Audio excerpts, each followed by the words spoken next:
waiting. I love when it does this. I love when it does this because I don't. 10. I still don't see that it's live on my end. There we go. 8, 7, 6, 5, 4. Right, this is FCTV, fan-controlled television. Programs created and produced for the fans, by the fans, of fan-controlled sports and entertainment. As always, power to the fans. And now, it's time for the show. Oh, you wow, now. Look at that. Wow, that was like really clean, man. That's am I being heard? Am I audible? Yeah, I can hear you. Can you hear me? Awesome. We did it. I can hear you. Hello, viewing public. You're here. We're here. You're here. We're here. Everyone's here. Aquí. Somos aquí. What is this? What are we here? I said that in Spanish. You like that? Estamos aquí, actually, more properly, because we're talking about our position. Yeah, thank you very much. I appreciate the help. Don't come at me, man. Don't come at me. I won't come out at you. I know. Okay, I get it. All right.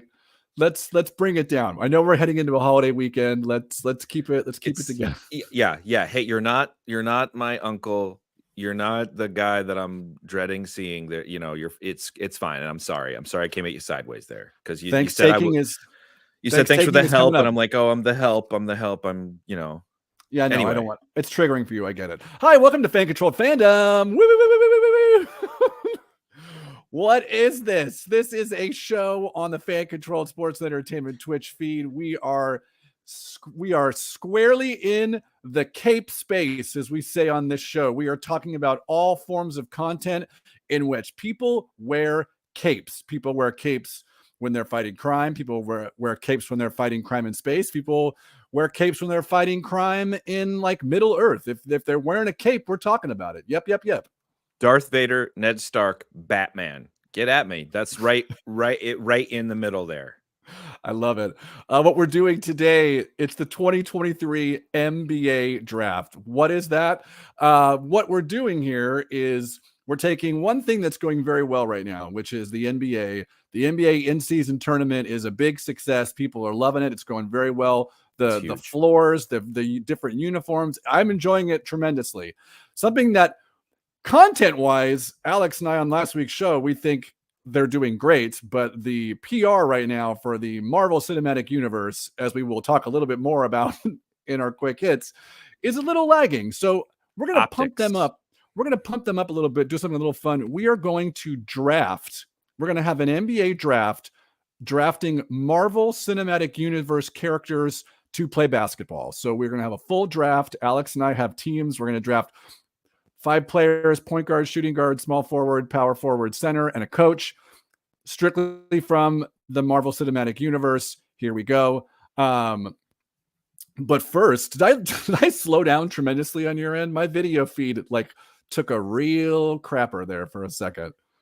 I'll tell you this. I don't get a good monitoring experience when we do the big broadcast because I have a separate webcam that's actually several feet away from the computer screen on which our faces are. So, if and this is just for the people out there, just to get a peek at the sausage behind the kimono, you're that's the phrase, right? Anyway, that's the phrase.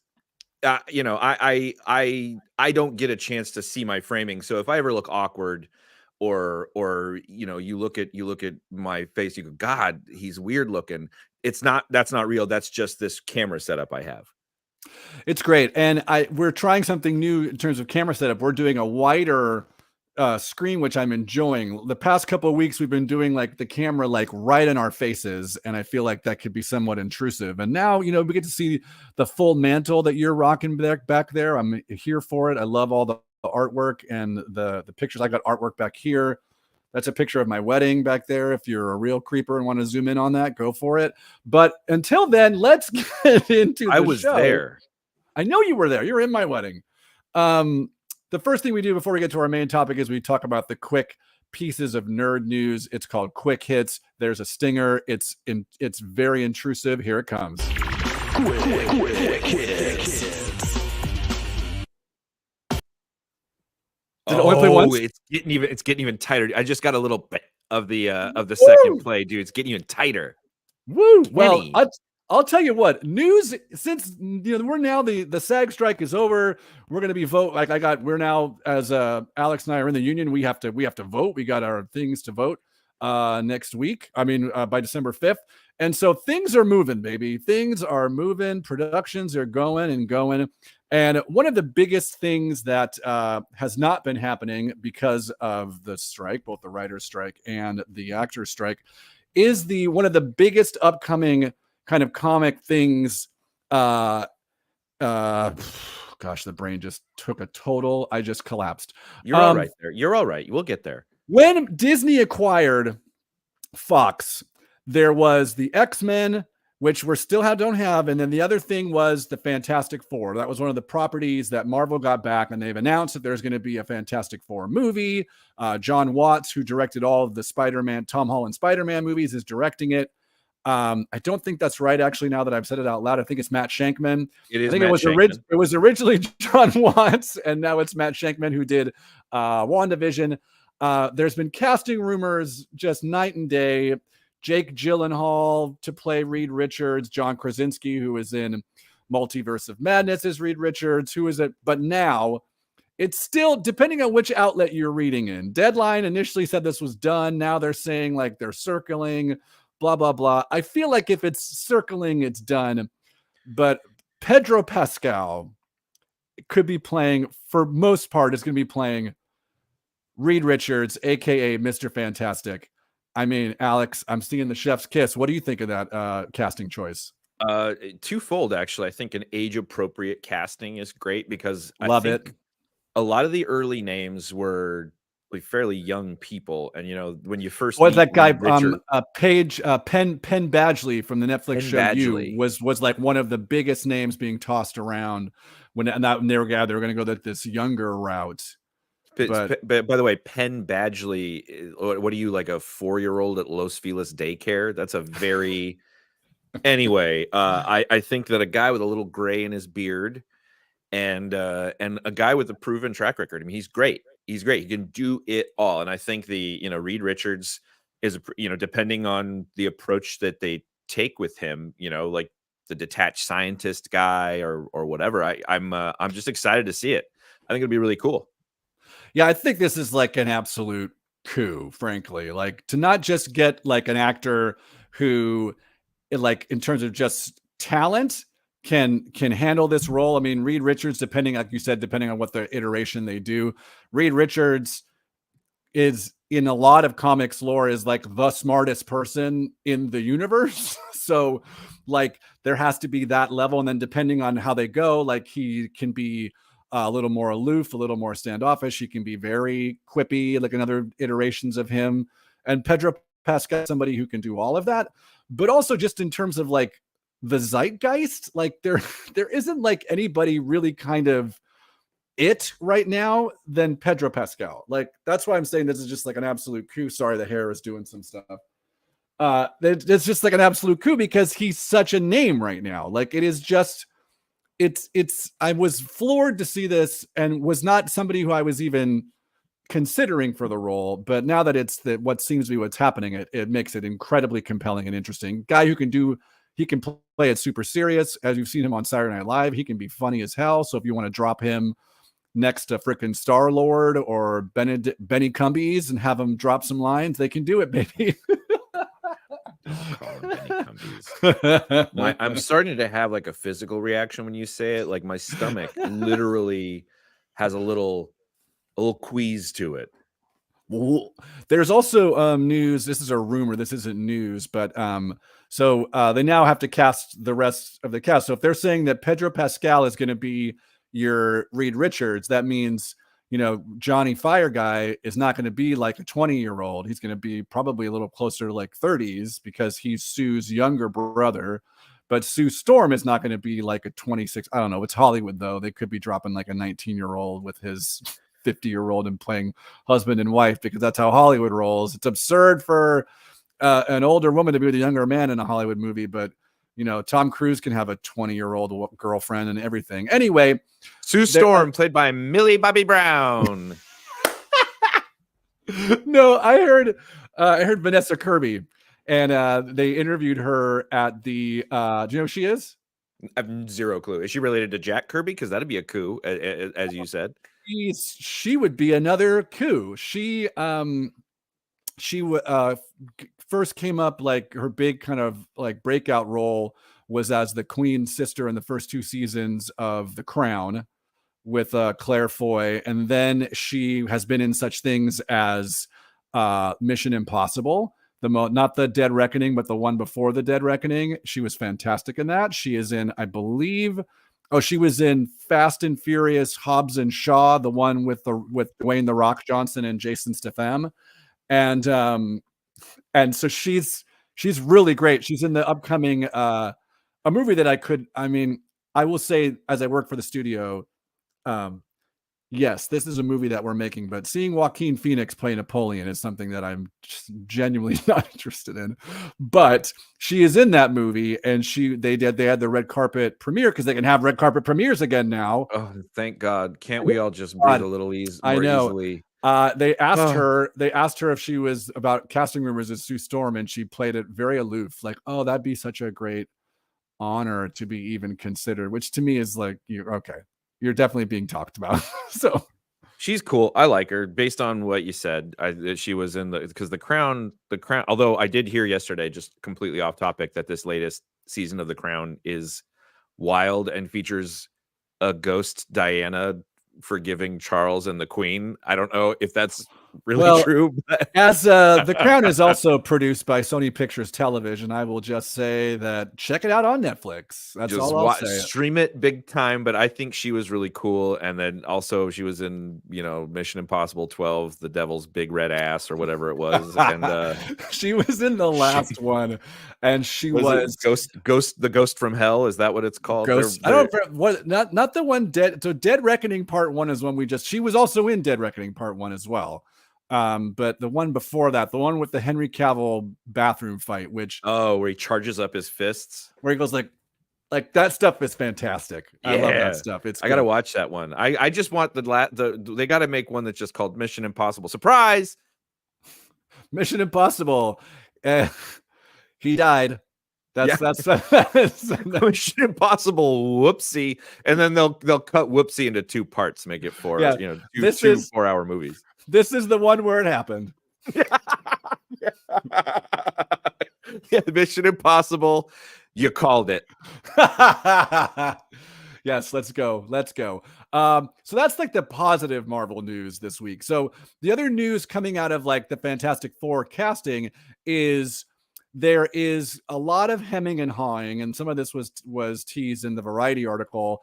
And then Eric Voss made a good breakdown video on New Rockstars in relation to what happened at the Loki finale.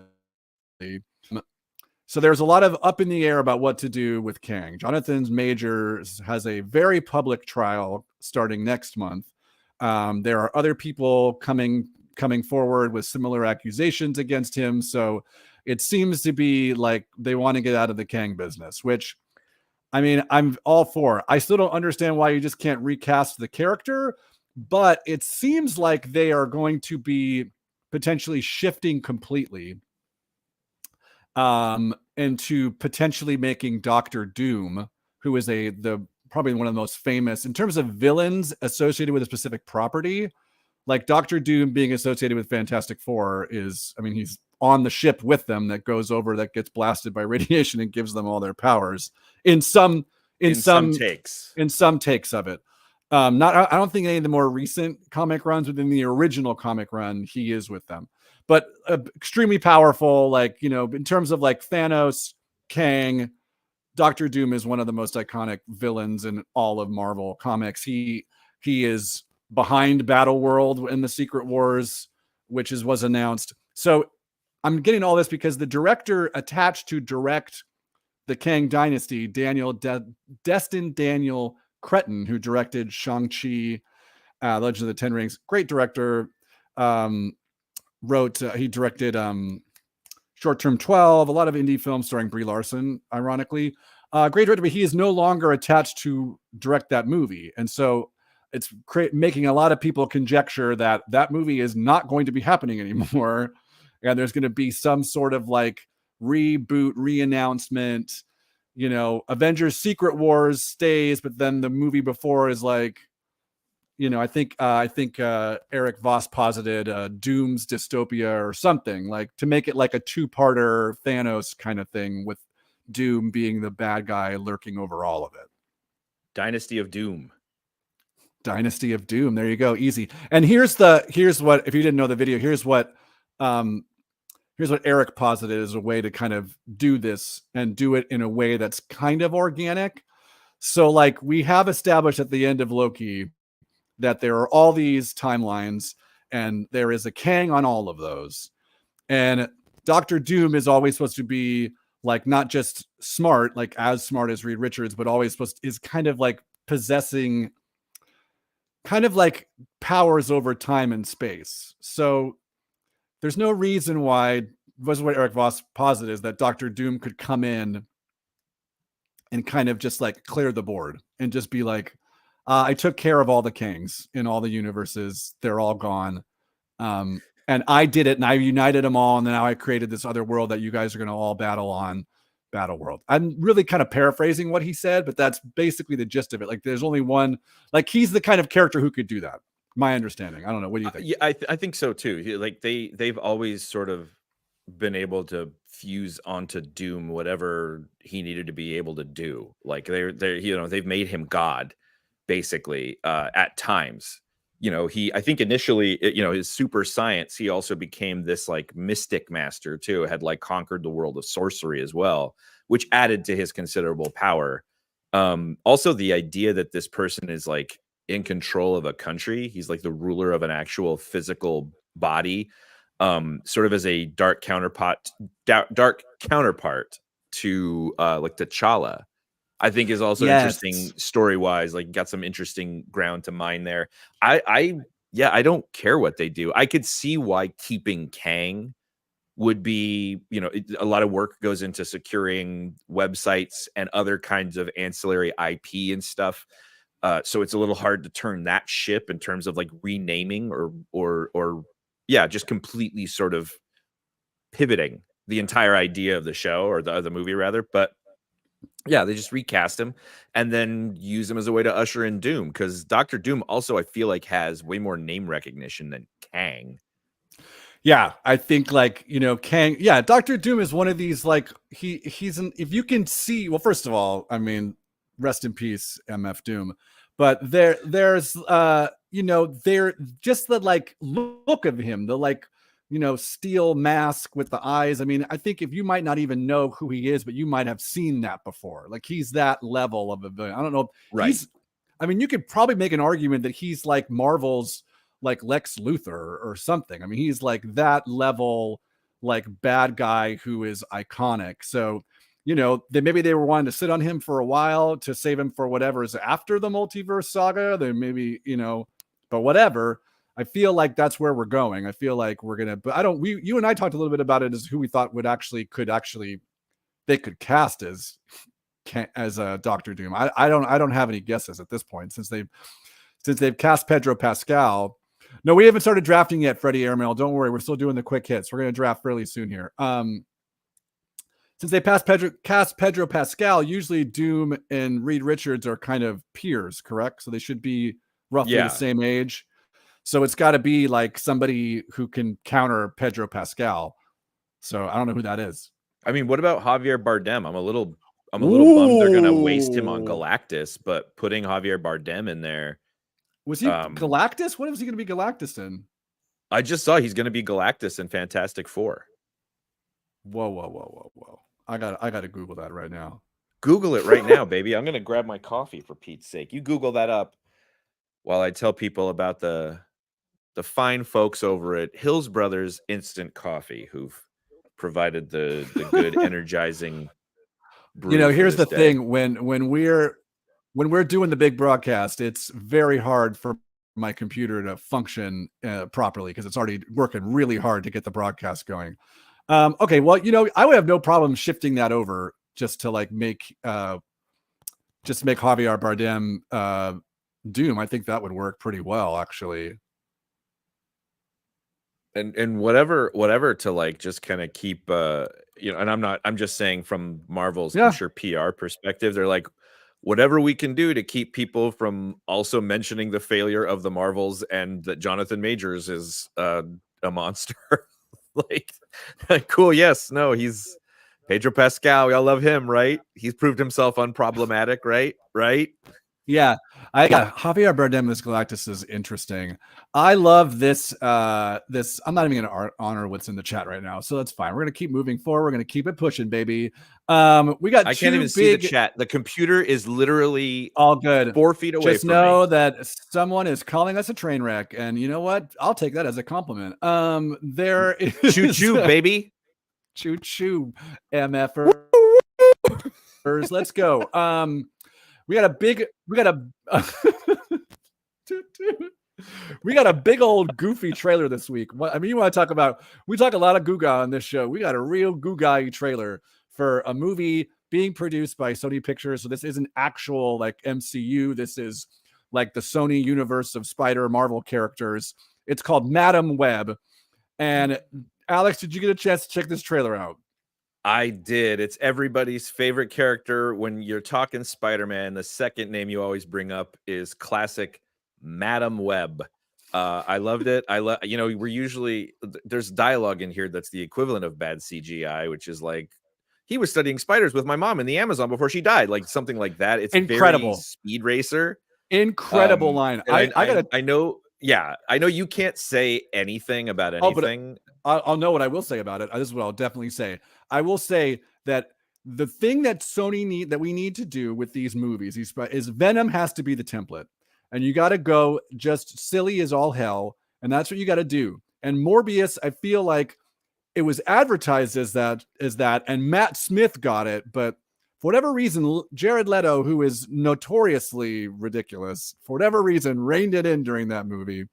This to me feels more like we know what's going on. We are going silly as all hell, and I'm kind of here for it. I'm into this trailer a lot. I thought this was a lot of fun. Adam Scott is in this movie, which I'm just like, done. You already had my money. Apparently, the internet is abuzz that he's going to be playing young Uncle Ben. Ooh.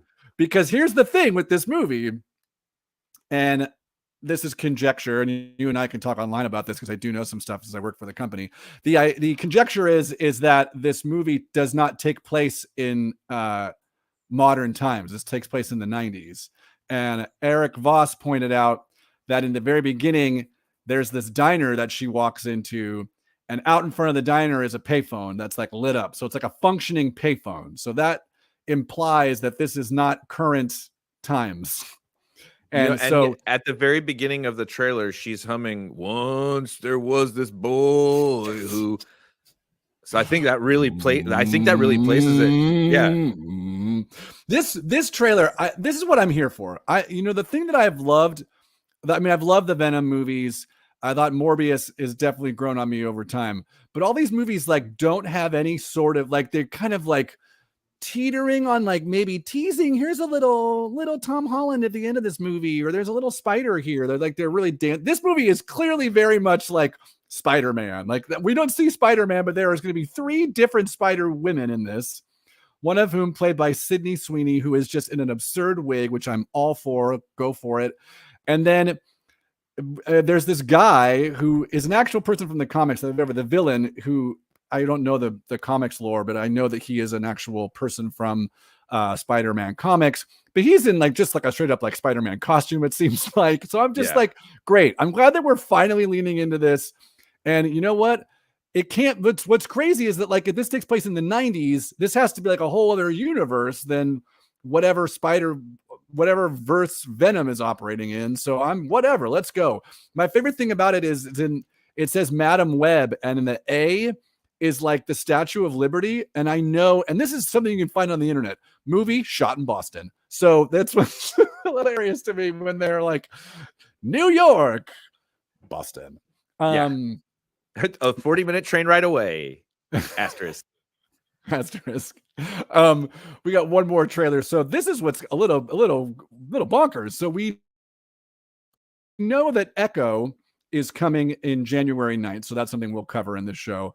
But apparently we're going to get another Marvel television show, season 2 of What If, and it's going to be dropping. I think they said December like 21st or something, and it's going to be 9 straight episodes with a new trailer, with a new episode being dropped every day, which is wild. Did you watch this trailer, Alex?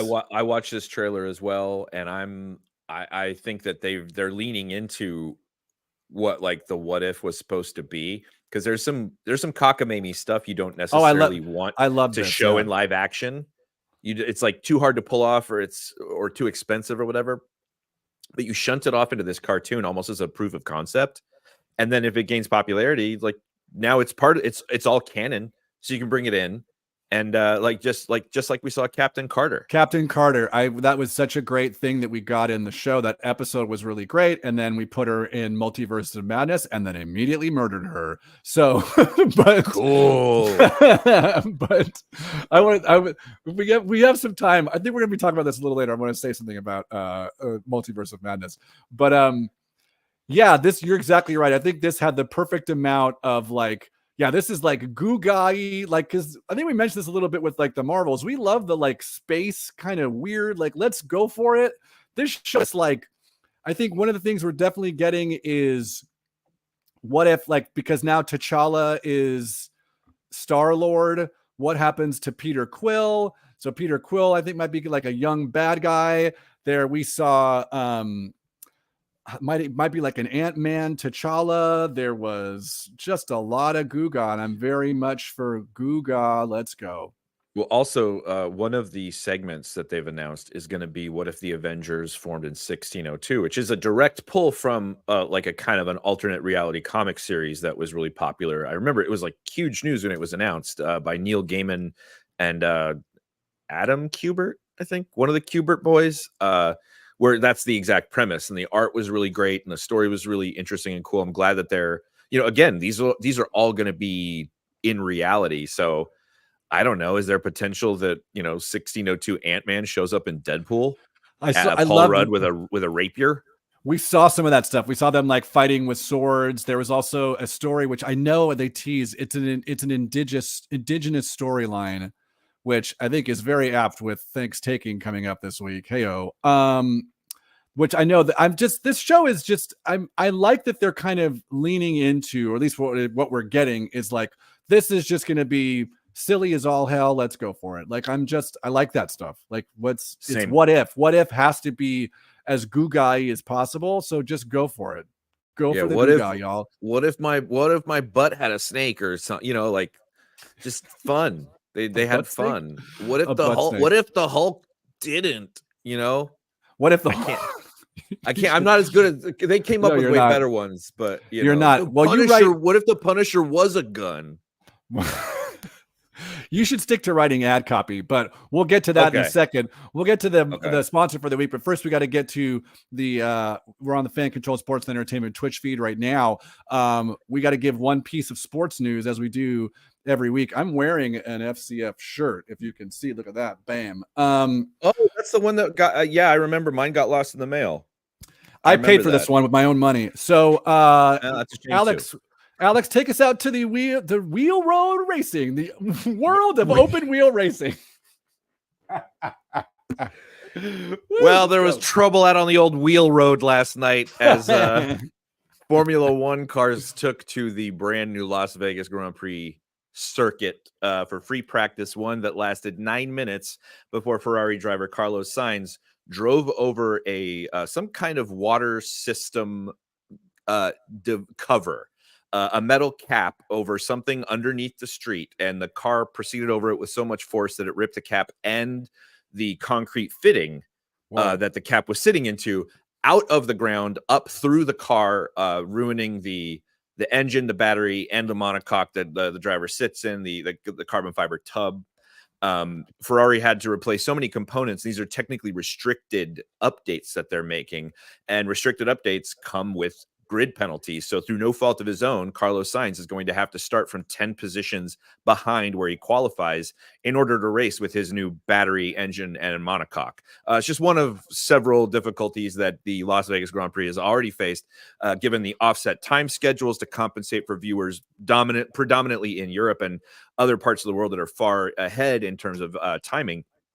And it remains to be seen whether they can make anybody happy, including the fans locally who paid several $100s to watch free practice, got to watch 9 minutes of it, waited on the track for several hours before they repaired the street, and then were actually cleared out of any viewing areas before the second practice session started, according to Formula One, for their safety.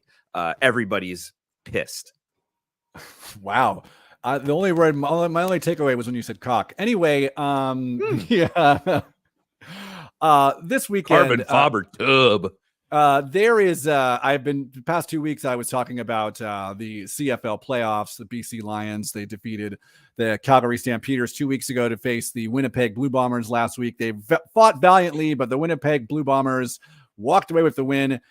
Upset in the East, though, as the heavily favored best record in the league, potential MOP Chad Kelly, their quarterback, the Toronto Argonauts, were upset by the Montreal Alouettes. So playing in Hamilton for the 110th Grey Cup. Let that sink in. The Super Bowl is not even 50 here in the, I think it's 50, but the 110th Grey Cup is playing this weekend in Hamilton on Saturday as the Winnipeg Blue Bombers will take on the Montreal Alouettes. I think the Winnipeg Blue Bombers win big. That's my pick.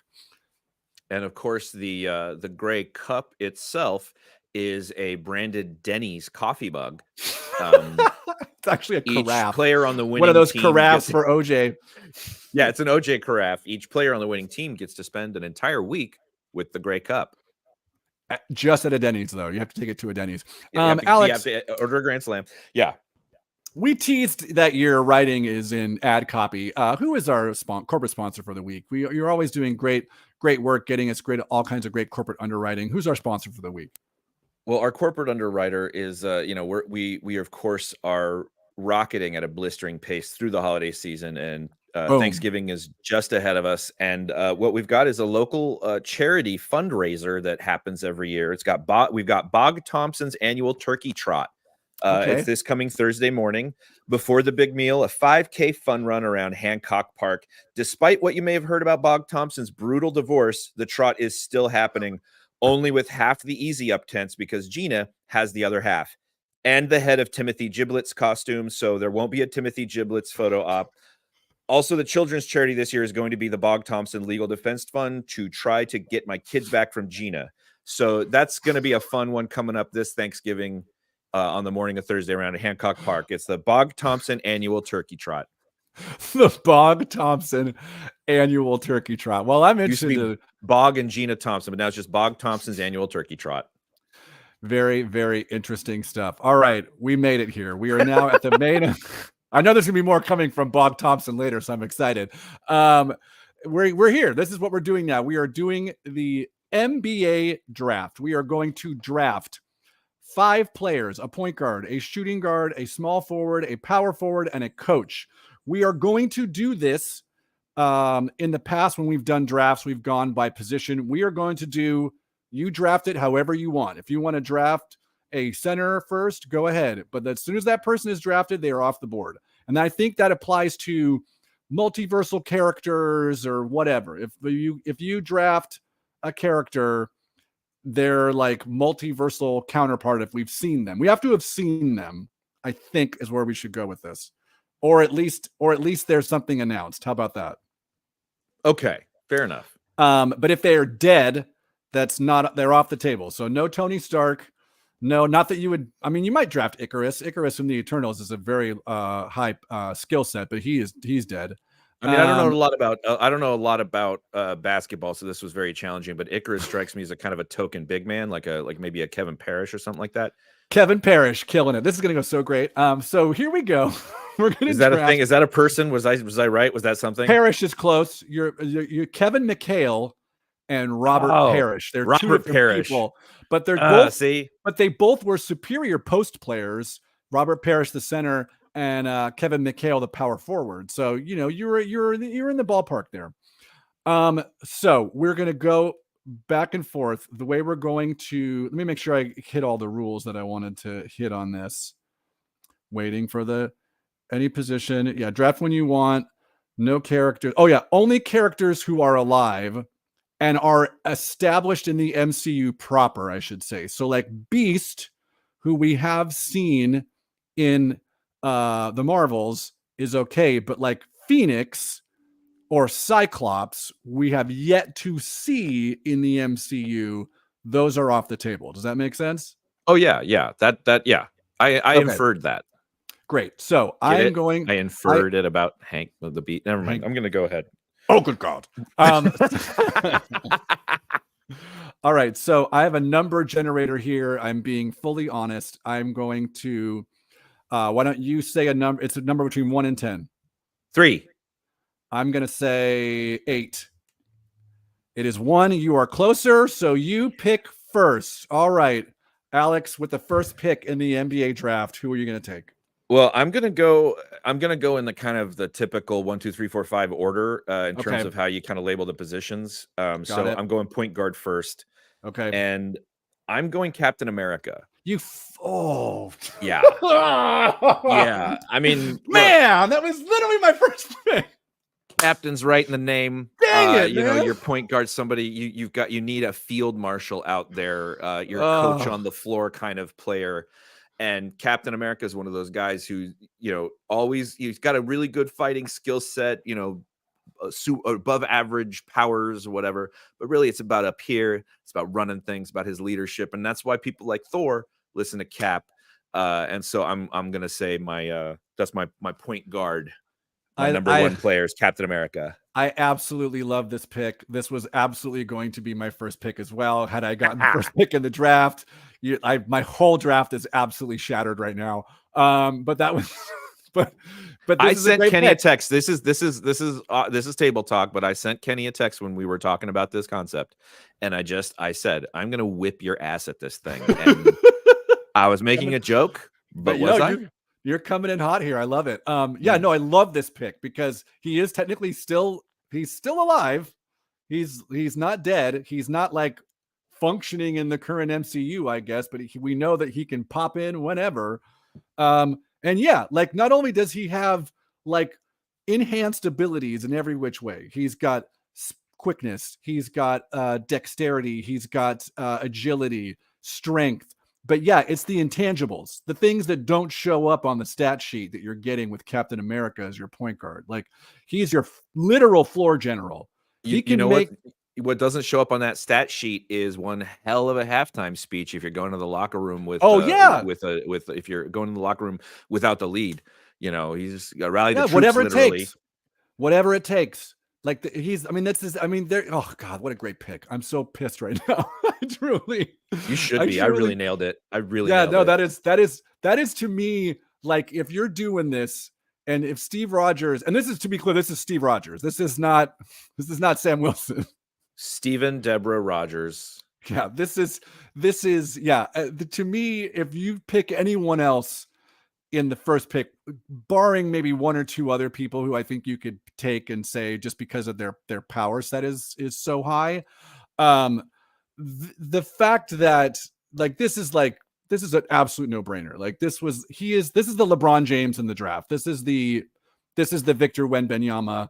This is the once in a generational talent here. Steve Rogers, Captain America, great pick. He's the number 1 pick. That's done deal. That's boom. Of course.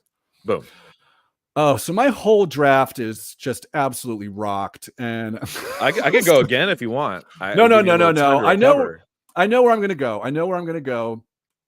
I have this person at many positions, and I will say just because of the sheer, just because they're like the utility, the number of things they are able to do in terms of how that would translate onto the court.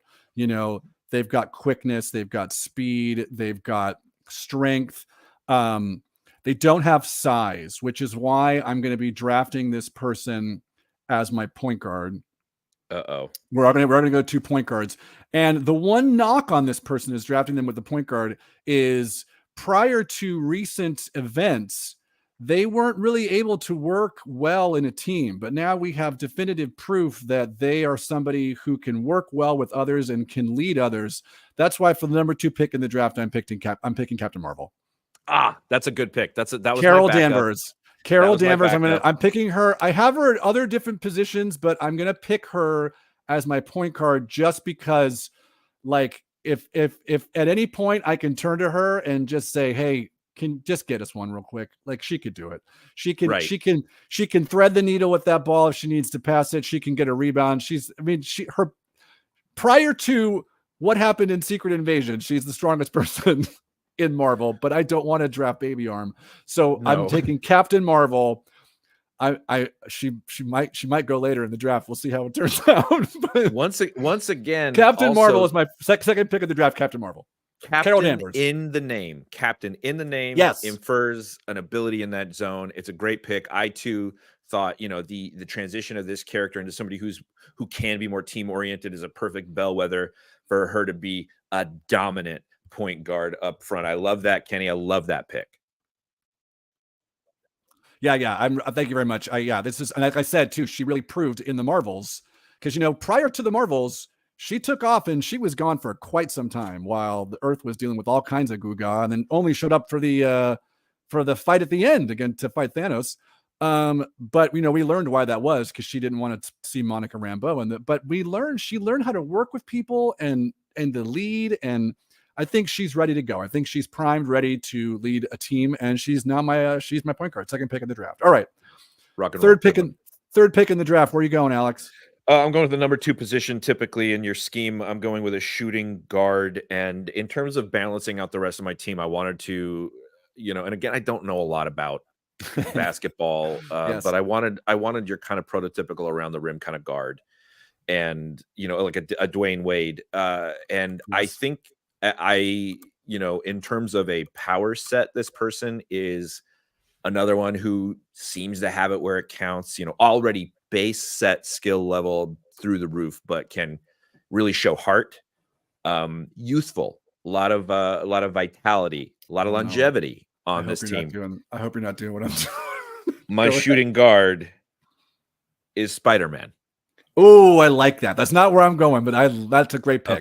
Okay. You think about range, reach. I mean, an unexpected player who he's in the same kind of drive. He's swiping the ball out of the air, dribbling all the way down court, and taking a 3-pointer. Yeah, precision. So the threat he presents from everywhere is really, and as a balance with Captain America, I think I've got a zone, based on my kind of approach as a manager. That's a fundamentals focused approach.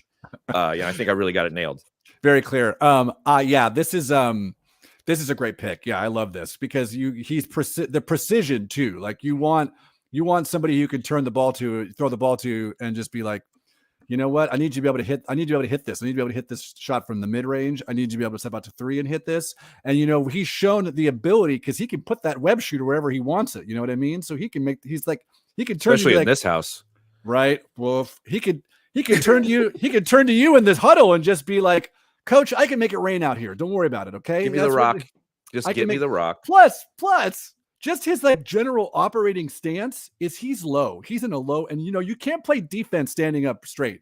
You got to play defense with those knees bent. You got to be ready to move. And I'll tell you what, he's already in a defensive position, like at just base operating level. So you want to talk about a no-look pass? How about a no-look catch? The guy's got spidey sense. If that rock's coming his way, the hands hop.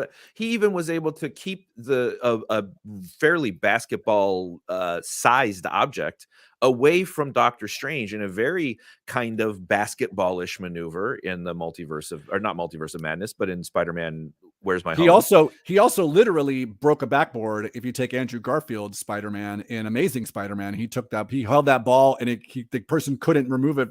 Flash Thompson couldn't take it out of his hands. And then Andrew Garfield did a really ridiculous dunk. If I had seen that as a human being in real life, I would have been like, well, that's crazy. But he then broke the backboard. So yeah, thunderous dunks too. Get ready for that. Thunderous dunks. That used to be my graffiti tag. I'd spray everywhere. Nobody knew what it meant. It was you and what's that guy? The no-name guy?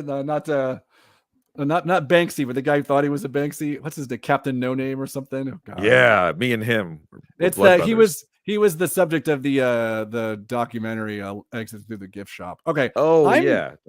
I'm gonna go for my pick number 4, my second pick of the draft. I'm going to draft a power forward. Okay. Yeah, because I'm worried this person might be off the board, and I want this person on my team because I'll tell you what. What do you want from a power forward? Well, in today's NBA, you want a lot. You want it. Power forwards need to be able to put the ball on the floor. They need to be able to. They need to be quick. They need to be agile, but they also need to be able to go down there, and they got to be able to rebound. They got to be able to push some people around, but they got to be able to move quickly because your center might be taking up some. But even today's center's got to step up and hit a three. But I want this person on my team just because of they are power, they are quickness. But I just think just the sheer size of the guns is kind of where I'm going with this. And in terms of we were talking about thunderous dunks, I'm taking for my fourth pick Thor, baby, as my power forward. Yeah, I had that exact same pick as power forward. Damn, I knew it was possibly coming because I was reading your draft. But like, I want Thor on my team, and we know that Thor and Captain Marvel have got crackling chemistry. So I'm excited to see the thunderous alley-oop dunk she's going to be tossing, which the idea of Brie Larson throwing Chris Hemsworth thunderous dunks is also fantastic in my mind. But just to, and he doesn't even need Mjolnir, but if he needs to, or if he needs Stormbreaker, he don't need it because he can still harness the power of the thunder, of the storm, of lightning. So I just think defensively, you're not going to get around him, and he can guard 5 positions. You want to switch on him and have him, guard your point guard. He can guard him. That's fine. And he's got, you're not going to go around him. He's too big. Yeah. Can't go around him. He can get you, he can get you from up close. He can get you from far away.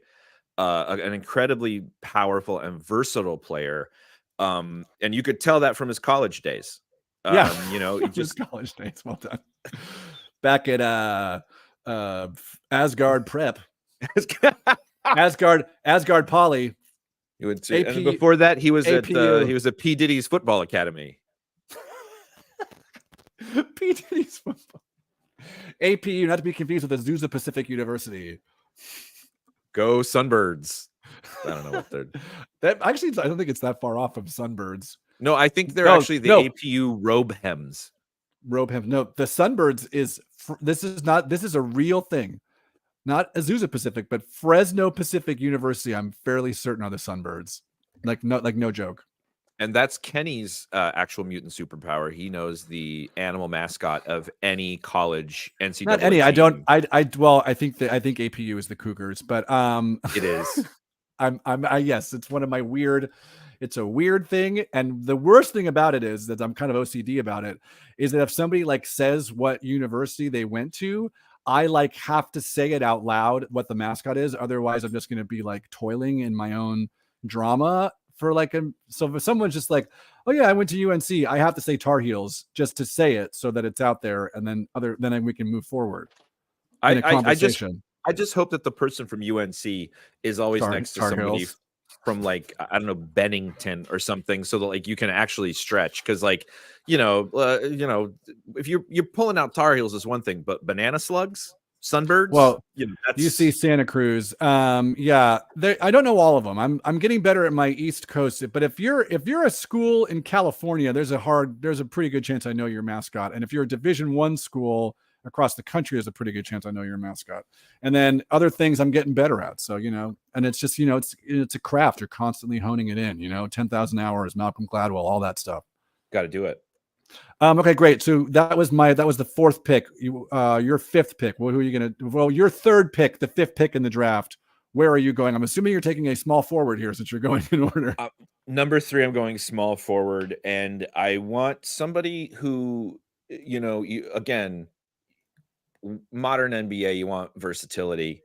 Like you said, a center's got to shoot threes in this man's game now. Or the woman's game too, I think. Or do those same kind of scoring dynamics apply in the WNBA as well? Is the expectation the same?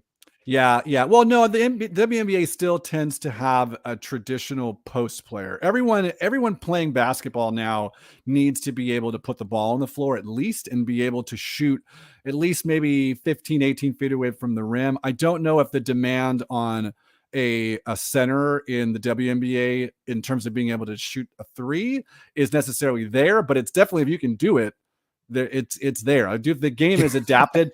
Well, the They're not game going is to tell you not to do it. no, the game is adapted as such, but I don't think that demand is as high. From when I've been watching from the WNBA, as I've been watching for years and years, there is still more of a traditional back to the back post player. Well, there are some players who are tall, who can, Candace Parker is almost 6'5". She's like a small forward, but she could play center too if you wanted her to. She's got long, big reach, and she's one of the most iconic players in the history of the league. Go ahead. Well, I would say that in terms of, I know that you can vary in size with your small forward, but I'm going emphasis a little bit more on the small. That's not, and I'm not trying to misdirect you into something.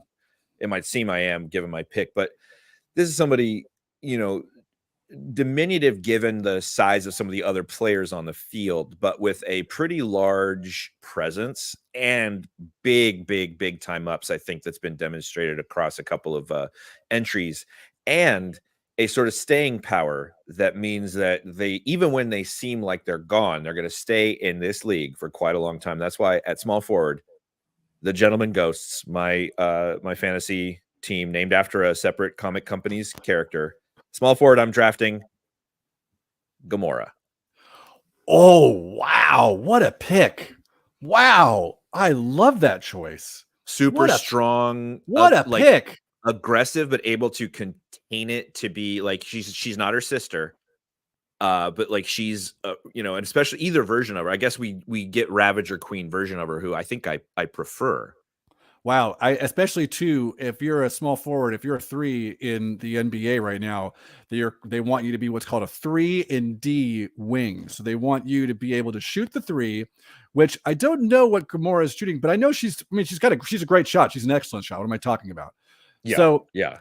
But the key there, the D is the defense. They want they want a real 3-and-D wing. So somebody who can sit out on the wing and hit an open shot, but they can also guard multiple positions. And I mean, defense and Gamora is like, yes, of course, that's probably her strong suit. Right. I love this pick. She wasn't even on my radar. I love that pick. I think that too, it's somebody that you would tend to, on first glance, judge a certain way, especially in that position. Again, I can't afford to put her at something like center, but in that kind of, she's not Larry Bird, somebody who is a little more physically dominant out there. But I think it's a wise pick. I like that pick a lot. I like that pick. That's a really good pick. And I'll tell you what, I feel like I'm going to be getting everything else I want here at this point. I think maybe, unless I get one, I know for almost a fact one of my picks you have somewhere. Yeah, so I don't know if I should try to get something before you get it, or if I should just, because there's 2 picks that I know I'm pretty sure I can get, and I'm not really worried about that. So do I try to draft my center or a coach? I don't know if I want to draft a coach, but I'm going to do it. I'm going to draft my center right now. Are you ready? Go for it. I don't know if this is somebody you have. So there is, when I was thinking center, there was one name that immediately hit my head. And I was like, oh, well, of course, this is exactly who you want. You want somebody who can, clog up the middle. Like, you need a rim protection. You need height. You need strength. Yeah. Kenny, we're not allowed to talk. You told me we can't say stuff like that on Twitch. They'll get mad. Rim protection. Yes, that's right out. You said I couldn't say stuff like that. Now you're being nasty. There's one name that just, like, to me, it's just, well, this is an absolute no-brainer. Like, first, like, this is it. But I know that you, my friend, are a diverse thinker in terms of ideas. Rim Reapers moment, fantastic. You are think outside of the box, and then a pick came to me, and I was thinking of this might be where you might go. So I'm going to try to take this off the board for you, but also this is somebody in terms of today's NBA who can do it all. He can play in the middle. He can also, he can get any rebound, anything coming near him, he's going to get. He can block any shot. He can extend. He can stretch himself to play any position. That's why and he just got cast this week. I'm taking Reed, MF, and Richards as my center. Okay. I'll take it. I'll take it. That's what you had, right? Nope. Not at all. Oh, okay. Nope. Yes. No, not even on my radar. I thought about it, and on my radar, thought about drafting him a couple places, and I said, I think I got better. Well, I know there's a name that I'm kind of maybe regretting, but the reason why we'll talk about that if that person goes later. But the reason why I want him at center, because I'm just thinking of versatility. I'm thinking of like if he is, because Reed in the comics, although the casting of Pedro Pascal is a little counter to that, but I think he's actually he might be like 5'10", maybe.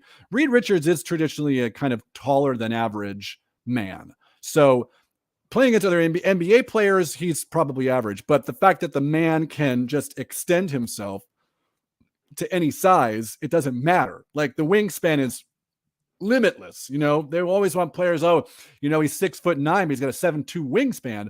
This guy's wingspan is like 11'5". It's like there is no limit to where he can. Defensively, he's going to be a nuisance. Offensively, every rebound is his. Reed Richards, my center. Bam. I think that's a great one, and it frankly is such a good pick, and your reasoning behind it so solid that I think I'm going to have to renegotiate my last two picks. I think I'm going to have to switch things up. Oh wow! And go center first, like you did. I think. Let's see. Because so are you ready? Should we go? Well, let's see. I want to let's do a quick recap to see where we are. So right now you have go through your lineup right now. All right, at point guard, the number one position, I have Captain America. Shooting guard, Spider-Man. Small forward, I've got Gamora, and now you got two more picks. So we got 3 more picks each. Okay, I got Captain Marvel at point guard. I've got Thor at power forward, and I got Reed Richards. So I've got my front court set. I got Thor and Reed Richards. I still need to draft a shooting guard and a small forward and a coach. All right. Halfway through point. Okay. You're up. You're up. So I'm moving up my center pick because I'm getting a little gun shy here. I went for somebody, I was thinking, I didn't want somebody, like I said, just a big slug out there, token big man, taking up space in the box. But I also knew that I because I have Cap, I don't need somebody run the offense through like Shaq. Yeah. But I did want some size, some versatility down there. And somebody whose power level resiliency is, not a lot is known about it, but that's just because we don't know the ceiling. Okay. And that's why at center, the Gentlemen Ghosts are drafting Groot. That was to me when I was describing everything as to like when I thought center, I thought there's only one person to take. It's Groot. The guy can literally grow he's already tall. He can make himself taller. He can extend all the things that Reed Richards can also do. But I just think to me, it was the quickness factor that made me move. I still think that Groot is a little slow. He's going to be kind of slogging up and down the court. And today's NBA is pretty fast, but you know what? He can get over that because the things that he adds are monumental. Groot. That's a great pick. Great pick. I would say too, though, depending on what the actual rules about using powers are, Groot could probably channel himself through the wood of the floor to just pop up under the rim on the other side of the court. It's a very good point. Yeah, I don't know how this game would actually. This game would very much feel like a Space Jam kind of game. Yeah, but except it wouldn't be stupid and boring. Yeah, but we would have like all of IP standing around watching it. All of the Warner IP. No, Groot. When you think center, it's Groot. Like that's the first and last name that you think of. It's like that's the total slam dunk. You're really going chalk here. I love it. Like Captain America at point guard. Yep. Groot at center. Absolutely. Shooting guard. Spider-Man. Great. Like your picks are great. I'm the one who's like going out. Wait till you hear some of my other picks. Dude, well, you got Thor. Thor is a major like. I feel like I should have drafted him at a higher position because I had him as my power forward, because I was, my initial approach strategy wise was to kind of have it channeling that way as a sort of, making him the power forward sort of more of a stretch four. But Yeah, there you go. Love it. I think I have to pivot now, but I think I'm doing okay. No, you're doing great. I love your picks. I'm see now I've done the kind of like everything I'm doing now is crazy. Just get ready. Let's do it. My shooting guard for my next pick. When Eco. Yeah. Man thing. No. When I think shooting guard, it's in the name. I want my twos you better be able to knock a shot down, baby. And you got to be a dead eye shooter. Your accuracy has to be out of control. I want pinpoint accuracy. Now, describing this, there is somebody else who I could possibly take, but I don't want to take that person because I want this person to be one of these people is kind of more at the end of their career. And there's somebody who is in the start of their career. And there means if I get them on this team, I can get them and then get on their rookie contract and then get them and sign them. And I could get 12, 15 years of just dead eye shooting, and also shows an aptitude for picking up absurd skills like flipping a quarter to turn off a TV, to be able to pick it up in a night, which is like a learned skill. So that's why for my shooting guard, I am picking Kate Bishop.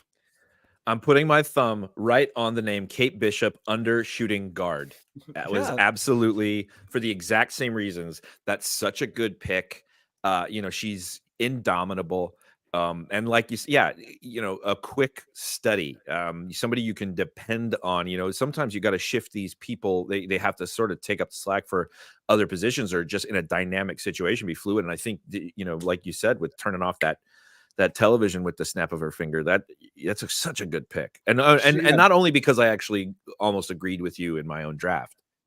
Yeah, I just, to me, when I was thinking of shooting guard, I was like, well, it's got to be either Hawkeye or Kate Bishop, because they're literally somebody who can thread needles with their arrows. But she specifically showed an aptitude not just for arrows, but for sword play. But then I was just like, Hawkeye has been through some stuff. Clint Barton is grizzled. He's seen some stuff. He spent 5 years of his life just straight murdering people. So I don't know. He got run over by a snowmobile or something. Yeah, the actor. I don't know what I'm going to get with him, but at least I know Kate Bishop has that pluck. Like, if you're going to have some, as they say on the Ringerverse thing, she's got that pluck. Because I got some vets. Thor is a veteran. Reed Richards, even though he's new to the MCU, is a veteran. Captain Marvel, she's younger, but she's played. I need some upstart, some energy. And not only will she be great in terms of shooting, I think of defense too. Like, she, in terms of knowing all of her sword play, all of her fencing trophies that she's won, she's going to know how to counter. She's going to know how to turn. She's going to have that footwork. It's important. This to me was like an absolute slam dunk. I was like, I want this pick. And then when you breezed past it, I was like, great, I can go back to this whenever I want to, because I got this here. Because I didn't know another place you could take her.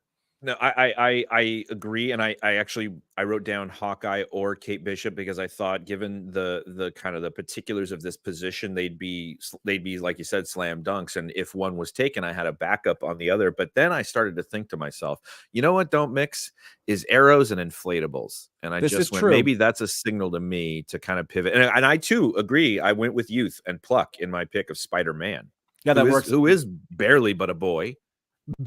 Barely but a boy. Okay, great. So you got 2 more picks. Where are you going? Okay, next I'm going for my power forward.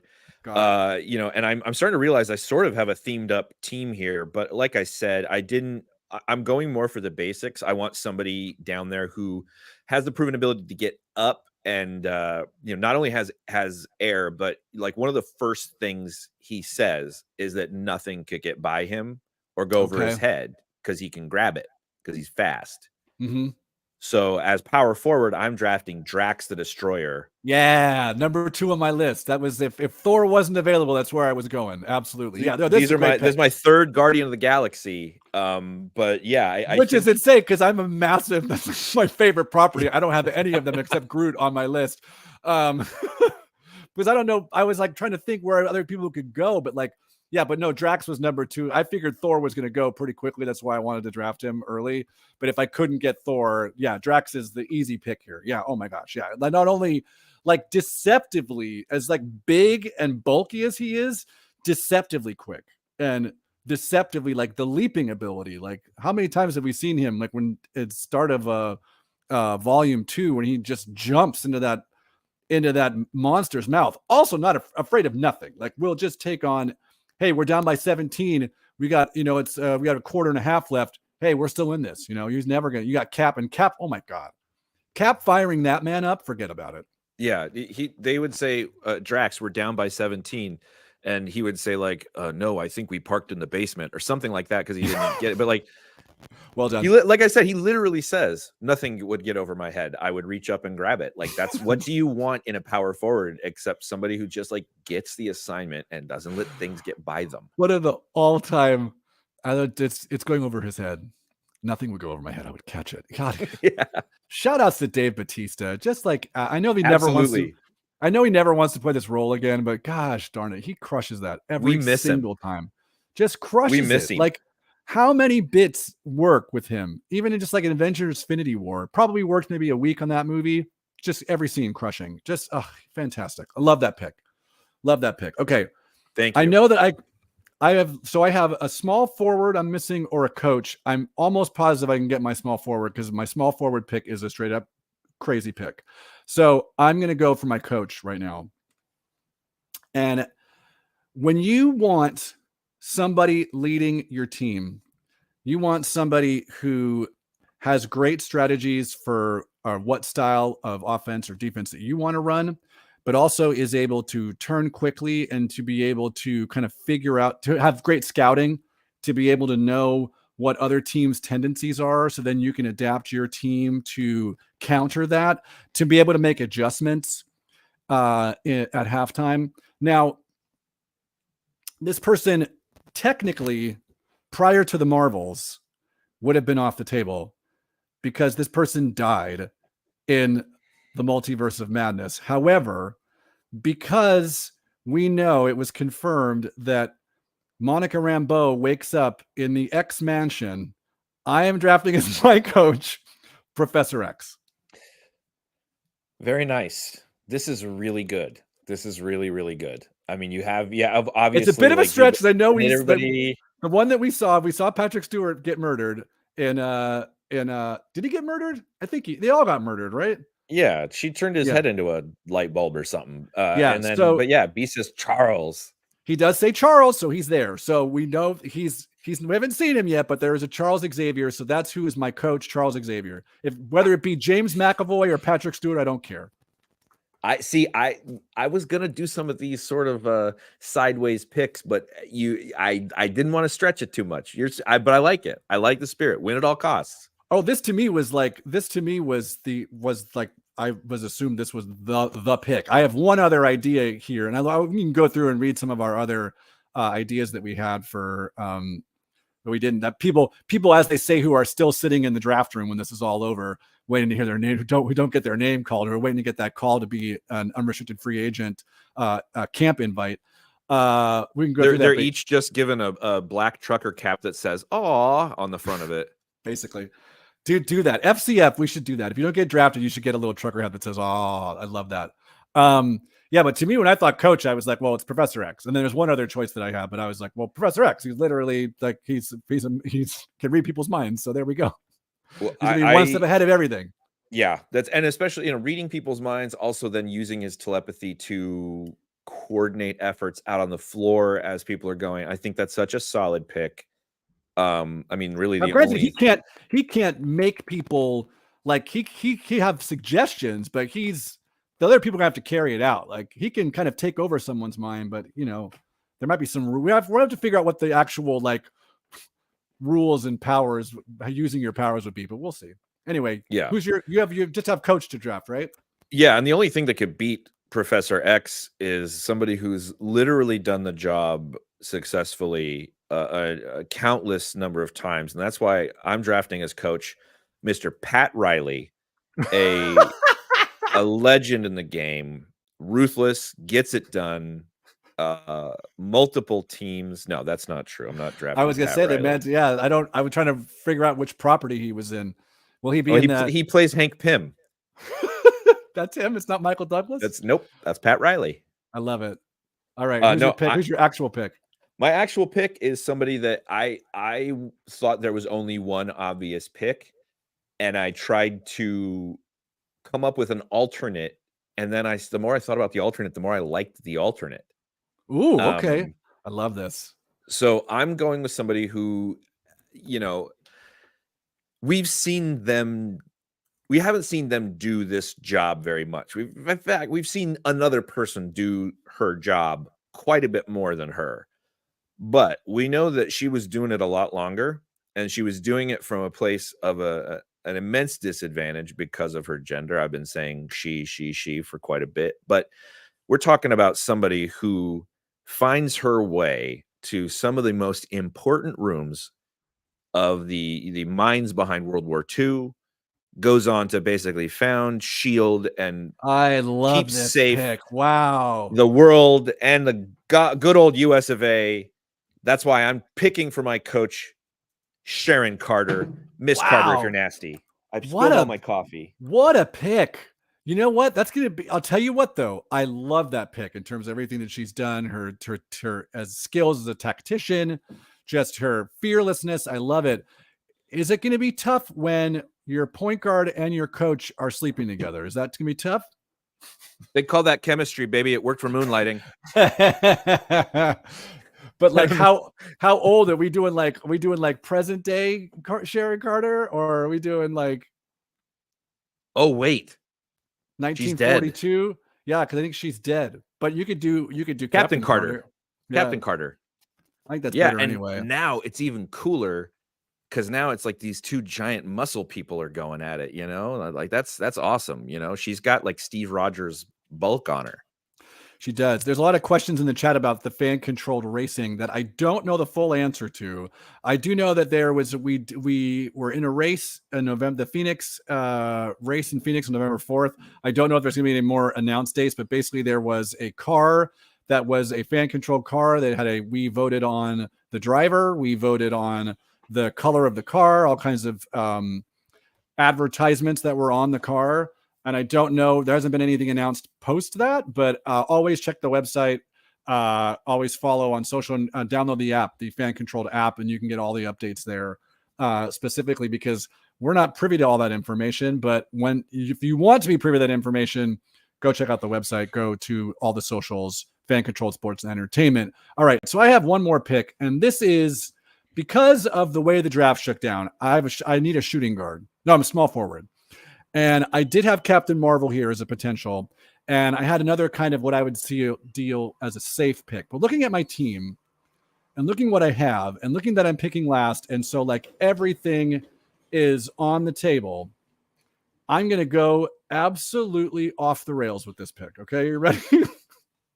This is an absolute, I might get trashed on the internet for this pick, but I don't care because I'm going to explain why this pick will work. So what do I want from a small forward? We talked about 3-and-D. I want somebody who can guard multiple positions. So what does that mean? I want quickness. I want speed. I want somebody, when Captain Marvel gets that ball and she wants to push it up the floor, I want someone who can immediately get into that lane, run the floor, and it will beat everyone. I want someone who's beating everyone for the loose balls. I don't know what their shooting prowess is. I have to assume based on the level of their speed alone that it's probably pretty good because even if they miss it, they're definitely going to be getting their own rebound. This is an absolutely insane pick, and I love it just because of the sheer speed of the character and because It's a Marvel property that I love, that people normally hate, and there is a lot of power sets in this group of people, the Eternals, that could be used in a lot of these positions. But I am drafting Makari from the Eternals as my small forward, just out of sheer speed, Out of sheer spite. out of sheer spite, out of hate. And if you're wondering, hey, she's deaf. How is anyone going to communicate with her? You know who can communicate with her? Charles freaking Xavier, baby. So I'm not worried about it at all. This is an absolute, to me, this is a no-brainer. I'm looking at my roster and I'm like, you know what I need? I got shooting. I got strength. I got speed. I'm like, I just need someone who can guard everybody. And I got it. I got Makari done. That's my team. You've really done it this time. That was one that I put like, you know what? I know this is going to be there. I know there's no chance Alex is going to draft this player. So depending on who I get, I'm going to wait on this one. And I did it, baby. Makari. You really did it. From the Eternals. There it is. That's good. Let's before we read our rosters, I want to talk about some people who are still sitting in the green room waiting to get their names called, who did not get their names called. I had, for shooting guards, I also had Hawkeye, obviously. Mm-hmm. I had Shang-Chi as a shooting guard, just because of he's also extremely accurate. Martial artist. We saw him be accurate with his throws, with throwing stars, with his the staffs. The guy is just, the precision is what I'm looking for. And then when I think of precision, I think of Kraglin being able to move an inanimate object to do his own will. That, to me, I was like, if we can apply that to a basketball, we're really, really cooking there. He has to whistle to make the little spear thing move, but maybe to make a basketball move, he has to go like maybe. Also sitting in the green room, I had it small forward just because of the word small. I had Ant-Man. Good one. Good one. I also feel like Ant-Man, he can carry, like, he's incredibly strong and quick and fast. Power forward, I had Thing. Since we are Fantastic Four is announced, Thing is happening. So Thing is a thing. I like that. At center, just because based on what we saw at the end of Secret Invasion, she's literally the strongest person in all of Marvel. Gaia, I had listed as my center. Yeah, just run everything through her. Because she literally has the power of Captain Marvel, who is already the most powerful person, and then has a bunch of other people. So she has to be the most powerful. It's just out of sheer spite. And then to me, the only other option at coach, just because he's at this point in his career, is literally pulling the strings. I had Loki. Yeah, I that's a good. I wanted Loki for something. I can't remember what it was. I didn't write it down. Is there anybody who you have left sitting in the green room? Black Widow at point guard, I thought would be, that's a good point. You're nimble field marshal, yep. But I was really she's trying also to stay dead. away from. She's dead. And I was trying to stay away from unpowered people too. You could do a Yelena Belova there. That would have been a great pick. Same. I do love me like Yelena Belova, who's probably going to end up being the Black Widow once the Thunderbolts rolls around. The Thunderbolts. By the way, did you? I guess Robert Kirkman, I think, was being interviewed, and he spoiled that Steven Yeun is in Thunderbolts and he's playing the Sentry. What? Yeah, I love it. Anyway, so I also had whoops-a-daisy. at shooting guard, I had Daredevil. I like that. Lights out, baby. At center, if I was trying to think, like, I had her a couple of different places, but in a different scheme. I was gonna put She-Hulk as center.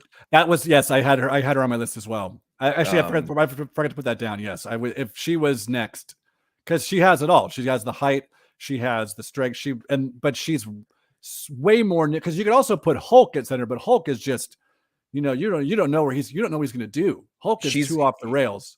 She's a quick Hulk, and I wanted the versatility that the nimbleness would provide, and that's why I added the she-2 when I wrote down the Hulk. Also, I was thinking for coach, Nick Fury was my obvious kind of choice there. That was, I like that. He was there, but I felt just from he's having a hard time recovering from Secret Invasion, but right, he redeemed himself very well in the Marvels. And I agree, but I also, barring him, I also thought Phil Jackson would be a great choice, or maybe Mike Krzyzewski, Rudy Tomjanovich.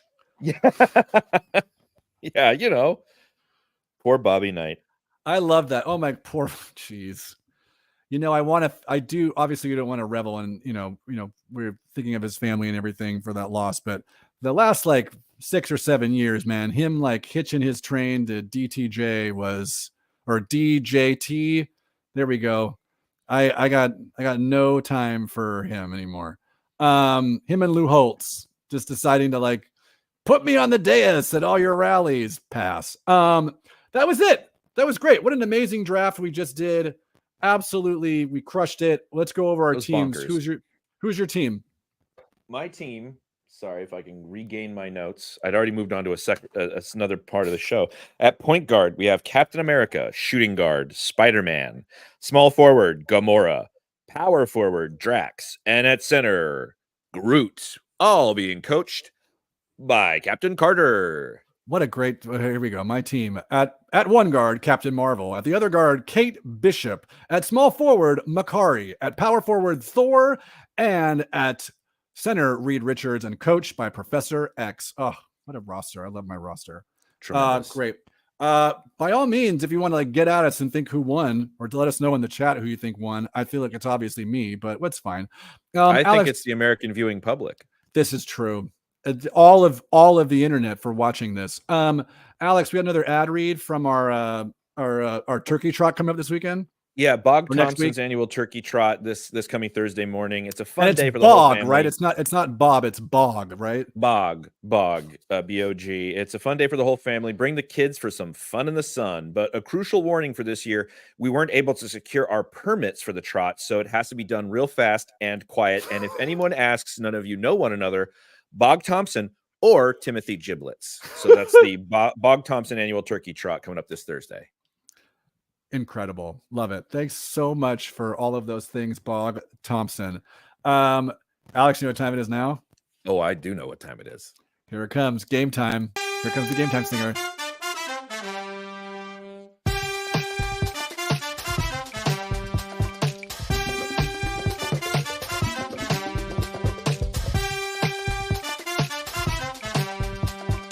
Did it start over? Yeah, it did. Nope. There we go. There we go. There we go. Thank you very much. It's game time. We got a comment and we're loading here. Oh, turkey sprint this year, Freddie Airmail says about Bob Thompson's turkey trot. All right, Alex, what's the game? I'm playing. You're running it. What are we doing? The game is called Shoot That Boxing Glove Arrow Through My Heart. It's the ultimate match the weapon to the character quiz game. I'm going to read you the name of a weapon from genre fiction, the worlds of fantasy and science fiction and video gaming, and I'm going to give you 3 options for who is the owner of that. And you'll tell me who the right answer is. Are you ready to play? I'm ready. Okay, number 1 is a softball here. It's lightsaber. Is that Batman, Luke Skywalker, or Frodo Baggins? That's Luke Skywalker. That is correct. A power ring. Is that Green Lantern, Power Ring, or both? Both? That's correct. Yeah.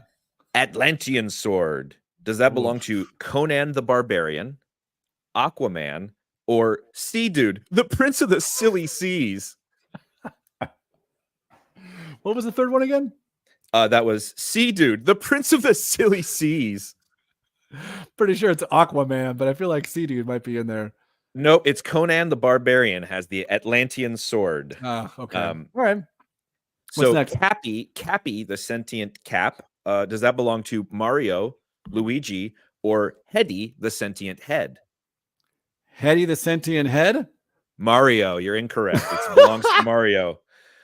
Okay, to whom does the lasso of truth belong? Is that Jonah Hex, Wonder Woman, or Larry the Wonder Pervert? I hope it's Wonder Woman, which is what I think it is. That's correct. It does belong to Wonder Woman. To whom does Samaritan belong? Hellboy, Hell Guy, or Hellman? I don't know. Hellman, I don't know. No, it belongs to Hellboy. Sorry, that's incorrect. Oh. The Batleth. Does that belong to Spock? Does it belong to Worf, or that one guy from the One Next Generation episode who creeps on holodeck versions of the female crew? It's a real thing. Look it up. He was played by the crazy guy from the A-Team. I'm pretty sure he made the holodeck into a biohazard.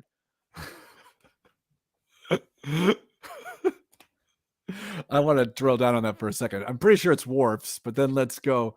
That does belong to Worf. That's the ceremonial weapon of the Klingon people. So you're telling me, oh yeah, BC Lions. I already gave my choice for the Grey Cup. I think Winnipeg wins big. You're telling me that Face from the A Team played a No, creeper. the crazy guy.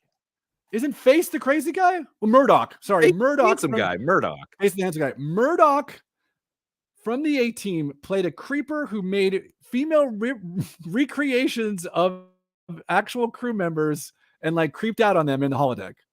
Yeah, it is heavily implied that because he's very like introverted and socially awkward and can't talk to people out on the decks, he lives this fantasy world in the holodecks with versions of the crew, including female versions with whom it's heavily implied that he has had romantic relations. Which is like, I mean, I don't mean to derail the game, but like that is a definite hole in the Star Trek logic. Because if you have a holodeck, I got to feel like that's like 95% of what's happening in the holodeck is people just banging stuff. Like, ready? You know what I mean? Like, yeah. You mean like, what am I going to do? Am I going to go watch porn? Or am I going to go actually make a holographic person that I can get? I mean, come on. I could go into a little room and say, computer, make a human-sized hot dog that I could have sex with finally. And they just do it. Come on. Yep. All right, back to the game. Anyway, question 8. To whom does the DL-44 heavy blaster pistol belong? Is that Han Solo, Boba Fett, or Lando Calrissian? Han Solo. That's Han Solo, correct. And the last question. The Mega Buster, does that belong to X, Mega Man, or Alex Enriquez? You know what I'm talking about. Alex Enriquez? No, it belongs to Mega Man.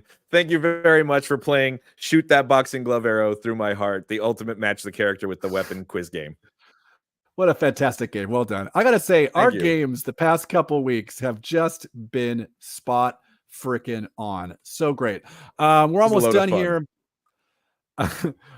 BC Lion said we'll be returning to my social studies 10 class in 10 minutes and join the quiz. Well, we'll try to wrap it up here for you before you get out. You have to go to class because we're at 126, baby. We got to get out of here. This is where the part of the show. This is Hoopla recommendations. Hoopla, you can go in, you put your library card in to the app online, and you can read usually a lot of great comic books digitally. Alex, do you have a recommendation for the folks this week? I have one as well. That's an actual comic book. Go ahead. Get a hold of Infinity Gauntlet. Great one. Series upon which the Avengers Endgame and Infinity War were based. Thanos has the entire gauntlet. Very fun. I know last week I recommended something that was drawn largely by George Perez. This one is too, and there's some really amazing design work and just his skills as an illustrator. Absolutely one of the all-time best comic book illustrators ever. Infinity Gauntlet on Hoopla. Fantastic. Yeah, it is there. Fantastic. I read it there as well. So last week, after we watched the Marvels, we were talking about not knowing much about Photon. So I went on Hoopla and found this is a release from this year. It's by Eve Ewing, illustrated by Luca Maresca. It is called Monica Rambeau Photon. And it is basically, it's an update to her. Not an update, but it's a full Monica comic. She is come off of playing Captain Marvel in comics lore. Monica does spend time as Captain Marvel. She's now Photon, and it's great. It's actually great to learn about this character. I already love the character in the film. I love Teyonah Parris as a performer, but to be able to learn more about the character, fantastic. Love it.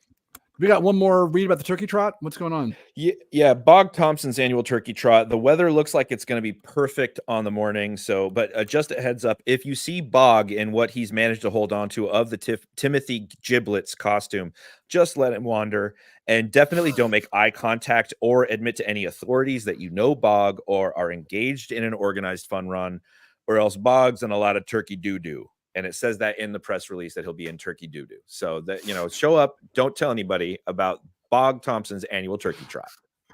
So show up, but don't tell about it. Ultra Jack 299 says, hello, people. Hello, Ultra Jack 299. Hello. Great to see you, Ultra Jack 299. We're about to get out of here soon, but in the meantime, this is the part of the show where we ask what our dogs think. So what did your dog think of the draft or your draft prep or whatever? What did your dogs think? My dogs really, I mean, Millie really reminded me constantly of the powerful women that are in the MCU, and that really kind of influenced a lot of my thinking. So I want to thank her and her very strong feminine presence.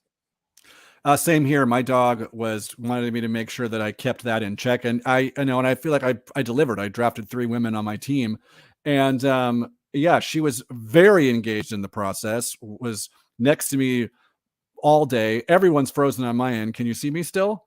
I can see you still if I look down at the computer screen that's literally Great. 16 and a half feet away from Everyone me. froze on my end. But yeah, she was very engaged. So I think it was a big win. I think if we do more drafting here, we could get our dogs more involved in this process.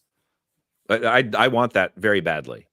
Well, we'll see. I don't know. We're gonna do one of these again. We're in a little lull in content, so we did a draft, baby. We'll be right back next week. We're gonna do a show next week? I don't know. Are you going? Where are you going for the holiday? I'm gonna be right here. Let's do a show. Let's do a show. Come on. You know what? Do you know what just dropped on HBO Max, which we've never, or sorry, Max, which we weren't able to do over the summertime, which I think we could probably do next week? What's that? Blue Beetle. Yeah. Come back next week and watch us review Blue Beetle, maybe, or something else. But thanks for watching. Alex, where can the folks find you? I'm assuming at Duke_midnight, right? We're above your head. That's where you can find me, or wherever major magazines are sold. You can find me at Kenny G. Stevenson or Kenny G. Donut King on Threads and Instagram. If you go on my Instagram, I dropped a video this week. I took a dance class where I learned the Chica dance from one of the famous animes. I'm not going to try to pronounce it, but type in Chica dance into YouTube, and I learned that dance, and I put it on my Instagram page, and it's very silly. There's a name for that kind of dancing where it's like in a group and you're all kind of synchronous, para or something like that.